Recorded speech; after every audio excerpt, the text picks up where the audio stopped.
due process and fairness. Sure.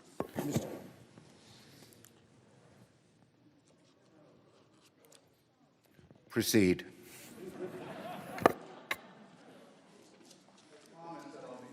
I'm talking, and it will not be so long.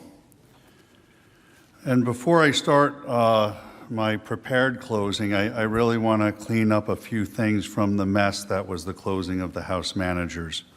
I do not want to ruin my closing because I think the ending's pretty good. What they didn't, they started off by misstating the law, and they started off by misstating the intent of our stipulation. What we did today was stipulate to an article that was published in a magazine. Apparently they've had for weeks, according to the documents they produced today, but for some reason this morning popped up with it. The stipulation was that they can put that in. We did not stipulate to its contents for truthfulness. And they tried to portray that in their closing as the stipulation. The stipulation was read into the record. The proponents of that conversation, the real ones, have denied its content, its veracity. With respect to, I'm not going to talk much about the tortured analysis of our arson laws that started off, or the truly sideways analogies that were used with fires. What I do want to talk about, though, is the doctoring of evidence. First of all, they sent us their evidence on Tuesday the 9th at 2:32 p.m. by email. I was in this room trying the case already when they sent their evidence. Due process. They used evidence that was flat wrong 2 or 3 nights ago with Senator Lee and had to withdraw it. They tried to use it again today. They tried to use evidence that they had never presented in the case in their closing argument. That is a very desperate attempt by a prosecuting team, 9 of them, by a prosecuting team that knew that their case has collapsed. Their closing did not mention one piece of law. They didn't talk about the Constitution once. They didn't talk about the First Amendment and its application. They didn't talk about due process and how it applies to this proceeding for my client.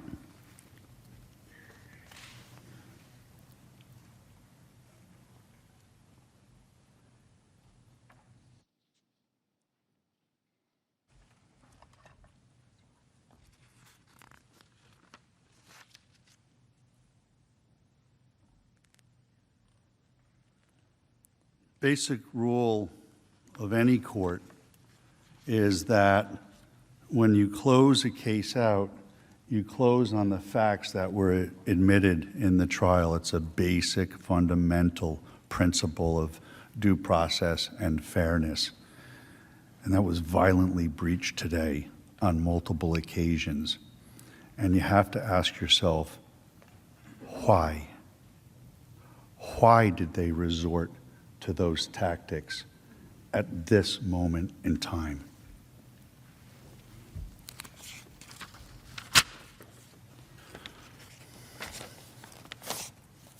Senators, good afternoon, Mr. President. What took place here at the U.S. Capitol on January 6th was a grave tragedy. Over the course of this trial, you have heard no one on either side of this debate argue that the infiltration of the Capitol was anything less than a heinous act on the home of American democracy. All of us, starting with my client, are deeply disturbed by the graphic videos of the Capitol attack that have been shown in recent days. The entire team condemned and have repeatedly condemned the violence and law-breaking that occurred on January 6th in the strongest possible terms. We've advocated that everybody be found, punished to the maximum extent of the law. Yet the question before us is not whether there was a violent insurrection of the Capitol. On that point, everyone agrees. Based on the explicit text of the House impeachment article, this trial is about whether Mr. Trump willfully engaged in incitement of violence and even insurrection against the United States. And that question they have posed in their article impeachment has to be set up against the law of this country. No matter how much truly horrifying footage we see of the conduct of the rioters and how much emotion has been injected into this trial, that does not change the fact that Mr. Trump is innocent of the charges against him. Despite all of the video played, at no point in their presentation did you hear the House managers play a single example of Mr. Trump urging anyone to engage in violence of any kind. At no point did you hear anything that could ever possibly be construed as Mr. Trump encouraging or sanctioning an insurrection. Senators, you did not hear those tapes because they do not exist, because the act of incitement never happened. He engaged in no language of incitement whatsoever on January 6th or any other day following the election. No unbiased person honestly reviewing the transcript of Mr. Trump's speech on the ellipse could possibly believe that he was suggesting violence. He explicitly told the crowd that he expected the protest outside the Capitol to be peaceful and patriotic. They claim that's not enough.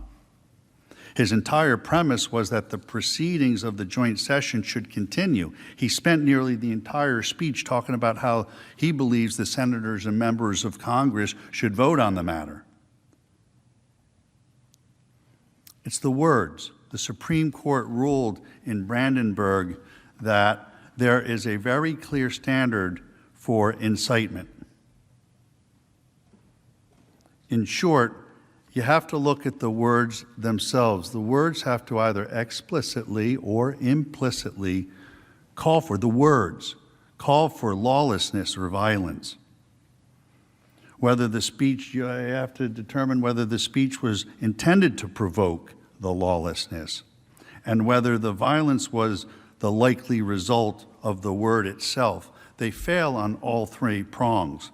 The false and defamatory claim that Mr. Trump gave a speech encouraging his supporters to go attack the Capitol has been repeated so often, uncritically, without any examination of the underlying facts that the Americans listening at home were probably surprised to learn it's not true. Furthermore, some of the people in this room followed Mr. Trump's statements and tweets in the weeks leading up to January 6th very closely. We know that he was not trying to foment an insurrection during the time because no one, from the Speaker of the House to the Mayor of Washington, D.C., behaved in a fashion consistent with the belief that violence was being advocated for. Mr. Trump did not spend the weeks prior to January 6th inciting violence. He spent those weeks pursuing his election challenge through the court system and other legal procedures exactly as the Constitution and the Congress prescribe. To believe based on the evidence you have seen that Mr. Trump actually wanted and indeed willfully incited an armed insurrection to overthrow the U.S. government would be absurd. The gathering on January 6th was supposed to be an entirely peaceful event. Thousands and thousands of people, including Mr. Trump, showed up that day with that intention. A small percentage, a small fraction of those people then engaged in truly horrible behavior But as we now know, that those actors were pre-planned and premeditated and acted even before the speech was completed, to which is the basis of the article of impeachment.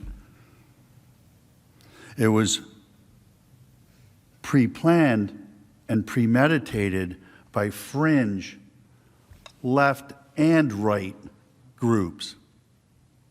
They hijacked the event for their own purposes.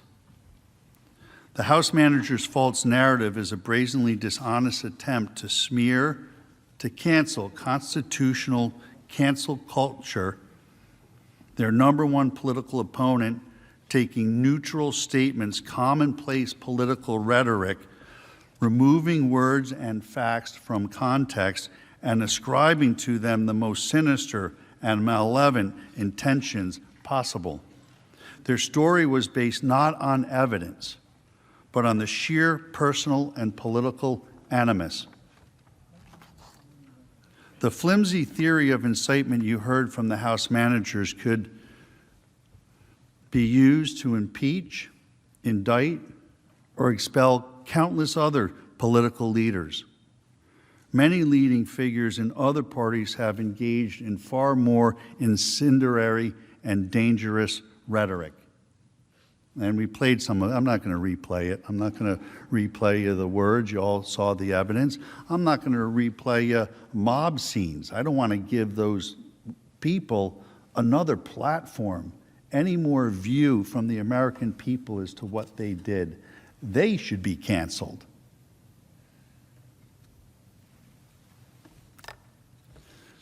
Democrat politicians spent months prior to January 6th attacking the very legitimacy of our nation's most cherished institutions and traditions. They didn't just question the integrity of one election, they challenged the integrity of our entire nation. Everything from our founding fathers, our Constitution, Declaration of Independence, law enforcement officers, and United States military. They said that our society was rooted in hatred. They even said that America deserved, and I'll quote, a reckoning. As you heard yesterday, throughout the summer, Democrat leaders, including the current president and vice president, repeatedly made comments that provided moral comfort to mobs attacking police officers. During that time, many officers across the country were injured. As we all know, 2 sheriff's deputies in Los Angeles were ambushed and shot at point-blank range. Members of this very body have been in danger. Senators from Maine to Kentucky and most points in between have been harassed by mobs. Last August, a menacing left-wing mob swarmed Senator Rand Paul and his wife as they left the White House, and they had to be rescued by police. For months, our federal courthouse in Portland was placed under siege by violent anarchists who attacked law enforcement officers daily and repeatedly and tried to set fire to the building. Speaker Pelosi did not call the violent siege of the federal building an insurrection. She called the federal agents protecting the courthouse stormtroopers. The White House complex was besieged by mobs that threw bricks, rocks, and bottles at Secret Service agents, set fire to an historic structure, and breached a security fence to infiltrate the Treasury grounds. When my client's administration sent in the National Guard to secure the nation's capital city amidst the violence, Democrat leaders demanded that the forces be withdrawn. The Washington, D.C. mayor said the presence of the National Guard was an affront to the safety of the district. It must be fully investigated whether political leadership here in Washington, D.C. took an inadequate and irresponsible forced posture on January 6th because of their commitment to the false narrative of what happened last June. Hopefully, we can all now agree that the administration acted properly by taking action to stop a riotous mob, establishing an appropriate security perimeter, and prevent the White House from potentially being overrun. The House managers argued this week that an alleged brief delay in issuing a public statement from Mr. Trump on January 6th was somehow evidence that he committed incitement or supported the violence. Yet for months last year, Joe Biden, Vice President Harris, and countless of other Democrats repeatedly refused to condemn the extremism as riots were occurring daily, as businesses were being ramshackled, as neighborhoods were being burned, as bombs were exploding.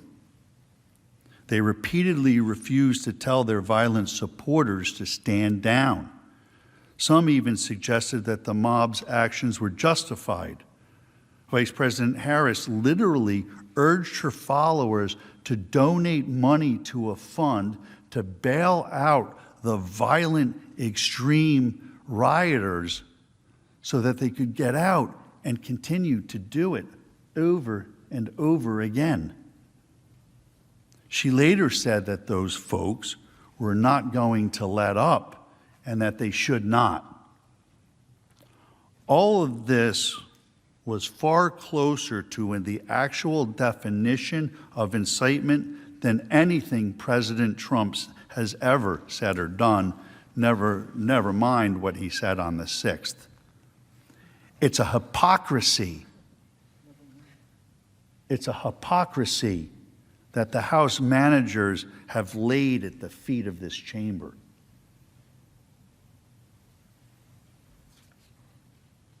The House managers suggested that this recent history is irrelevant to the current proceedings.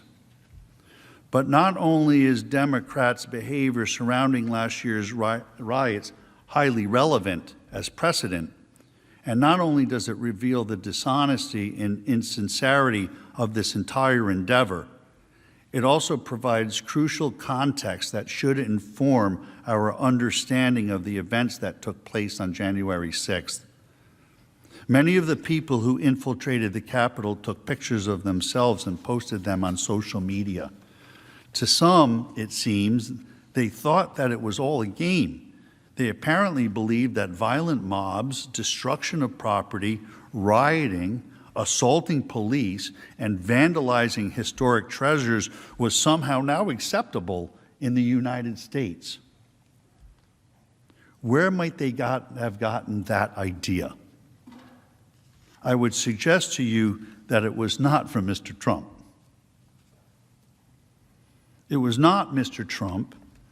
It was not anyone in the Republican Party that spent the 6 months immediately prior to the Capitol assault giving rhetorical aid and comfort to mobs, making excuses for rioters, celebrating radicalism, and explaining that angry, frustrated, and marginalized people were entitled to blow off steam like that.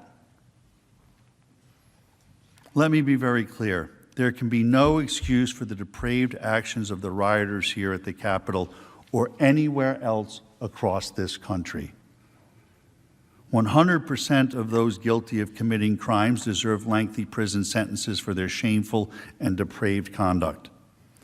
But this trial has raised the question about words, actions, and consequences. As a nation, we must ask ourselves, how did we arrive at this place where rioting and pillaging would become commonplace? I submit to you that it was month after month of political leaders and media personalities bloodthirsty for ratings, glorifying civil unrest, and condemning the reasonable law enforcement measures that are required to quell violent mobs.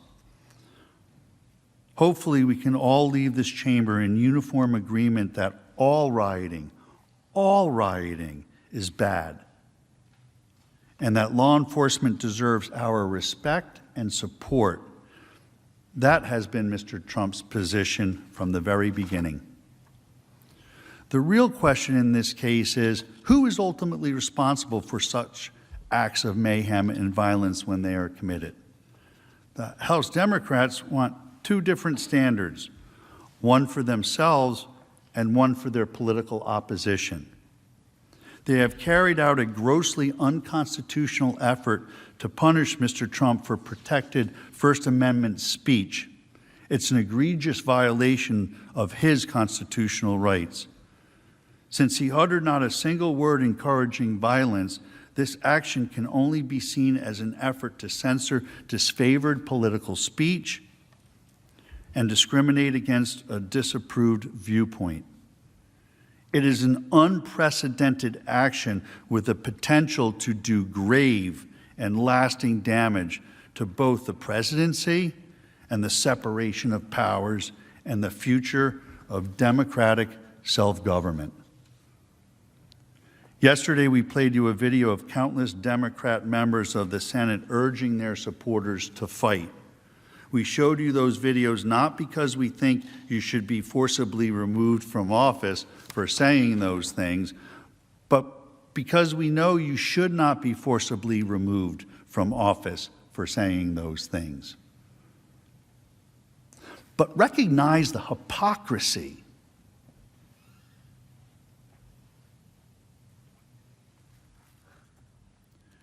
Yesterday, in questioning, House Manager Raskin admitted that the House Democrats had invented an entirely new legal standard.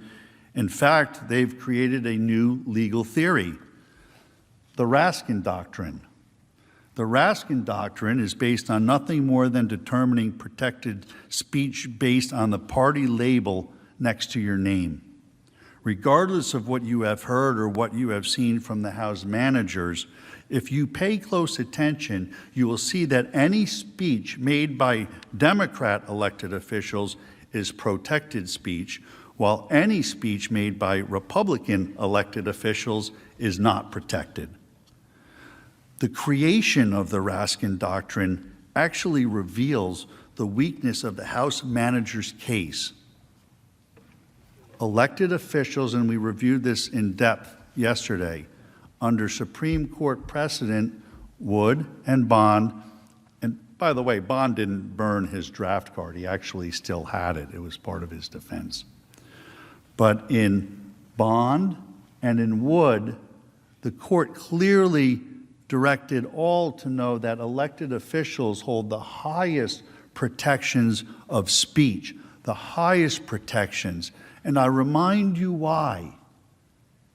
Because you all need to be free to have robust political discussion, because your discussion is about how our lives are going to go. And that shouldn't be squelched by any political party on either side of the aisle, no matter who's the majority party at the time. Why would the House managers make up their own legal standard? I'll tell you why.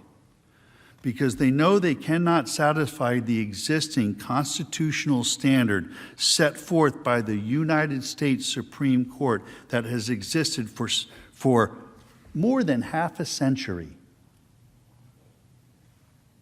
They argue Mr. Trump, as an elected official, has no First Amendment rights.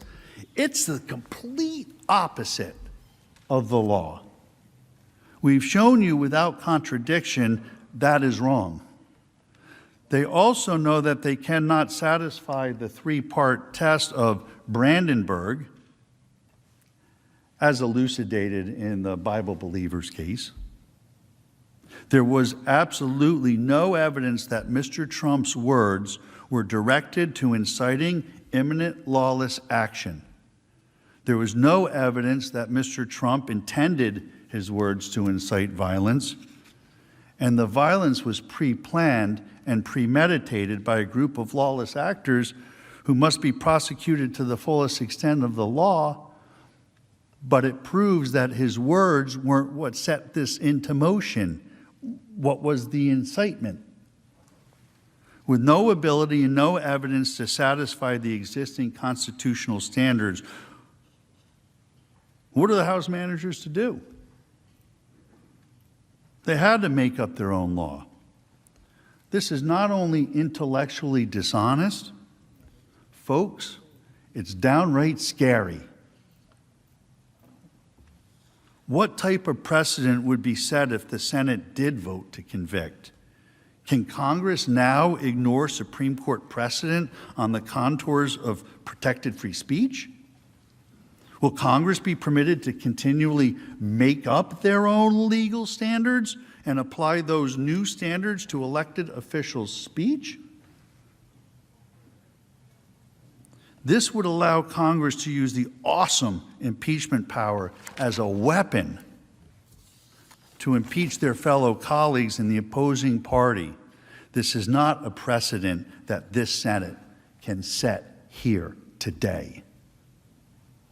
If the Senate endorses the House Democrats' absurd new theory, you will set a precedent that will trouble leaders from both parties, literally, for centuries to come.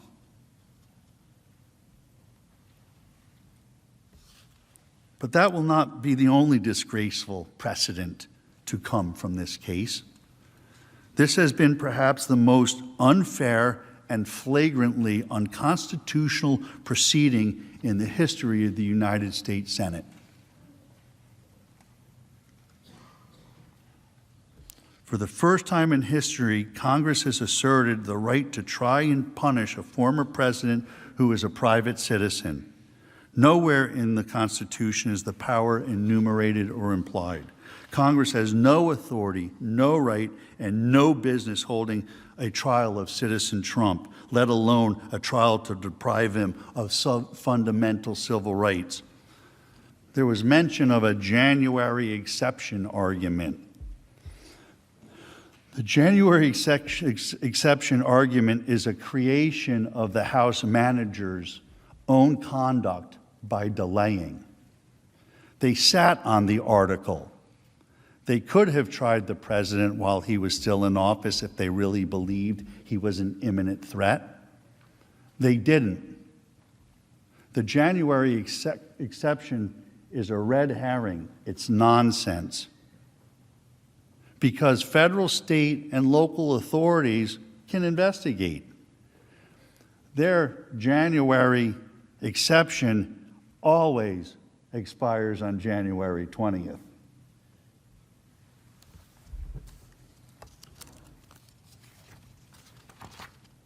House Democrats and this deeply unfair trial have shamefully trampled every tradition, norm, and standard of due process in a way I've never, ever seen before.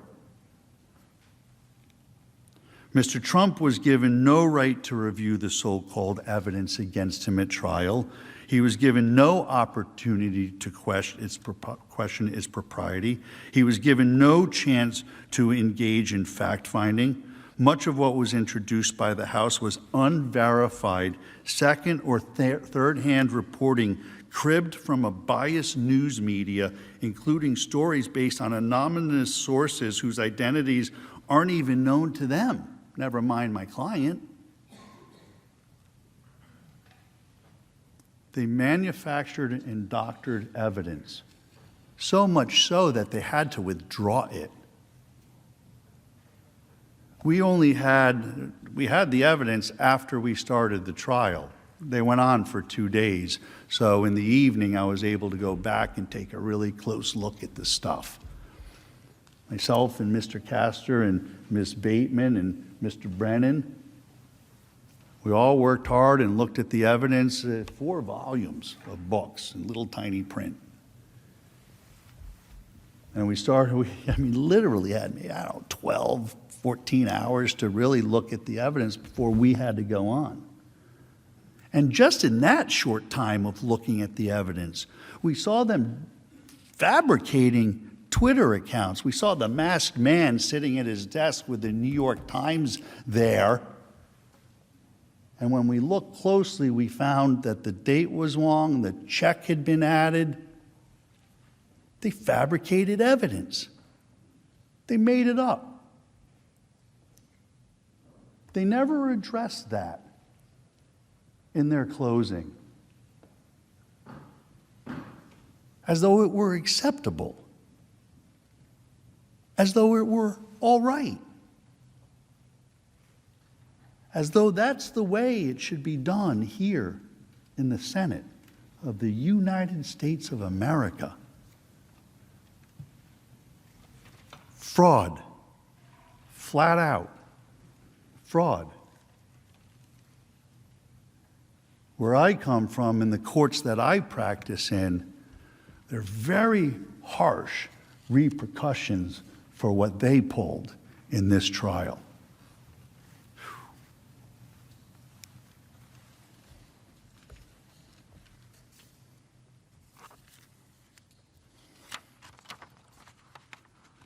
As we have shown, the House managers were caught creating false representations of tweets,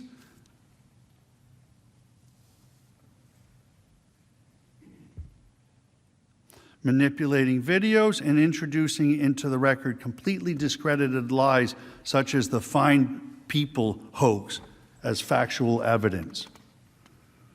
Most of what the House managers have said and shown you would be inadmissible in any respectable court of law. They were not trying a case. They were telling a political tale, a fable, and a patently false one at that. House Democrats have denied due process and rushed the impeachment because they know that a fair trial would reveal Mr. Trump's innocence of the charges against him. The more actual evidence that comes out, the clearer it is that this was a pre-planned and premeditated attack, which his language in no way incited. Because their case is so weak, the House managers have taken a kitchen sink approach to the supposedly single article of impeachment.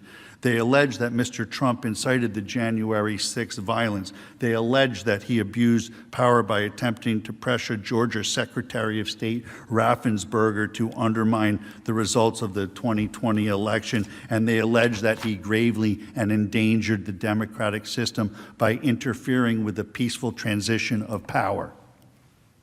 There's at least three things there.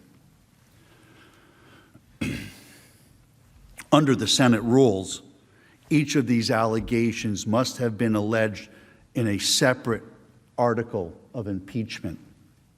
I need not remind this chamber that Rule 23 of the Rules of Procedure and Practice in the Senate when sitting on impeachment trials provides, in pertinent part, that an article of impeachment shall not be divisible thereon.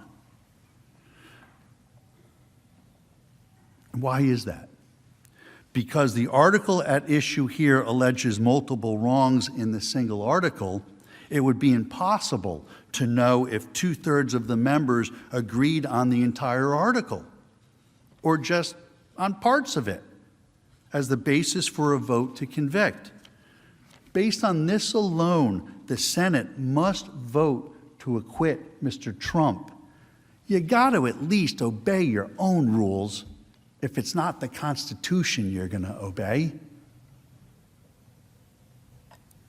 In short, this impeachment has been a complete charade from beginning to end.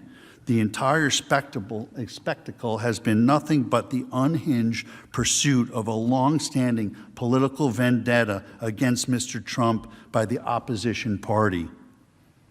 As we have shown, Democrats were obsessed with impeaching Mr. Trump from the very beginning of his term. The House Democrats tried to impeach him in his first year. They tried to impeach him in his second year.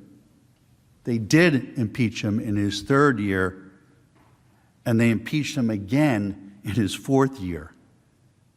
And now they have conducted a phony impeachment show trial when he is a private citizen out of office. This hastily orchestrated and unconstitutional circus is the House Democrats' final desperate attempt to accomplish their obsessive desire of the last 5 years. Since the moment he stepped into the political arena, since my client stepped in, they have been possessed by an overwhelming zeal to vanquish an independent-minded outsider from the midst and to shame, demean, silence, and demonize his supporters in the desperate hope that they will never, ever pose an electoral challenge. We heard one of the congressmen on the screen. If you don't impeach him, he might be elected again. That's the fear. That's what's driving this impeachment. When you deliberate over your decision, there are 4 distinct grounds under which you must acquit my client. First is jurisdiction. There is no jurisdiction. And if you believe that, you still get to say it. 2, Rule 23. It had to be divisible. Each allegation had to be singularly set out in front of you so it could be voted on and to see if 2/3 of you think that they proved that case or not. They didn't do that. You got to ask yourself why. They know the Senate rules. They got them, and so did I. Why'd they do it? Because they hadn't investigated, first of all. But also, what they found out as they were preparing all of this, they couldn't do it. So if they threw as much in as they could and made as many bold, bald allegations as they could, then maybe 2/3 of you would fall for it. That's why the rules don't allow it to go that way. Due process, I've exhausted that subject. It's a really good reason for all of you in this chamber, to stop the politics, to read the Constitution and apply it to this proceeding, and acknowledge that the lack of due process, way over the top, shocking, and you must not stand for it. And of course, the First Amendment, the actual facts of this case. There were no words of incitement. 4 grounds. Nobody gets to tell you which ground to pick, and nobody gets to tell you how many grounds to consider.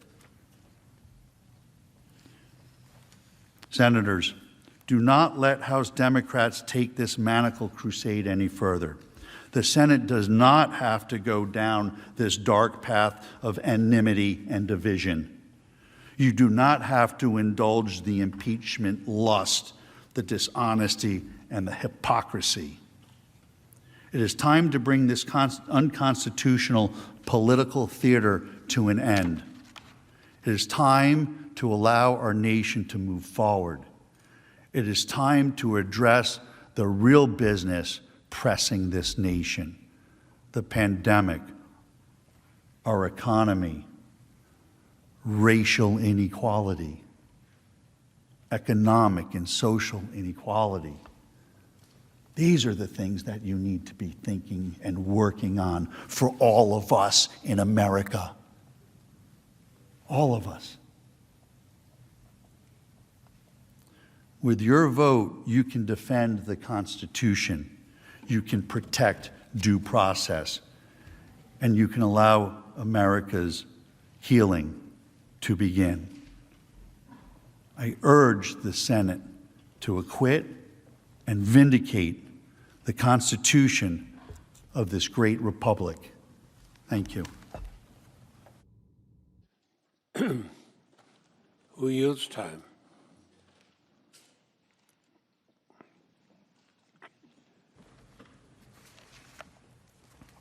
Mr. President, Senators, I understand, I'm told we have around 27 minutes, but I will return all of that